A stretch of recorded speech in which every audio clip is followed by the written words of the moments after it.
కానీ ఈసారి బాబు గారు తిరిగి వచ్చారు. నువ్వు అడుగుతున్నావు, అందుకే నేను ఆంధ్ర రాష్ట్రంలో పెట్టుబడి పెడతా, ప్రత్యేకంగా రాయలసీమ ప్రాంతంలో పెట్టుబడి పెడతానని చెప్తాం జరిగింది.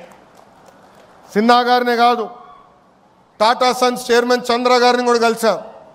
3 గంటల సేపు ఆయన ఆఫీస్లో నేను కూర్చుని మాట్లాడా. దాంట్లో భాగంగానే టాటా ఎనర్జీ వచ్చింది, టీసీఎస్ వచ్చింది, ఇంకా అనేక పెట్టుబడులు కూడా టాటా లాంటి సంస్థలు పెడుతున్నాయి. ఇవన్నీ మీకు ఎందుకు చెప్తున్నానంటే, ఇక్కడ చాలామంది నిరుద్యోగ యువతీ యువకులు ఉన్నారు, తల్లిదండ్రులు ఉన్నారు. ఒక లక్ష్యంతో మేము పనిచేస్తున్నాం, ఒక కసితో మేము పనిచేస్తున్నాం.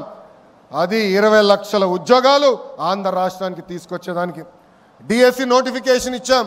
16,347 టీచర్ పోస్టులు కూడా వచ్చే నెలలో భర్తీ చేసే బాధ్యత కూడా కూటమి ప్రభుత్వం తీసుకుంటుందని ఈ సభాముఖ నిరుద్యోగ యువతీ యువకులందరికీ హామీ ఇస్తూ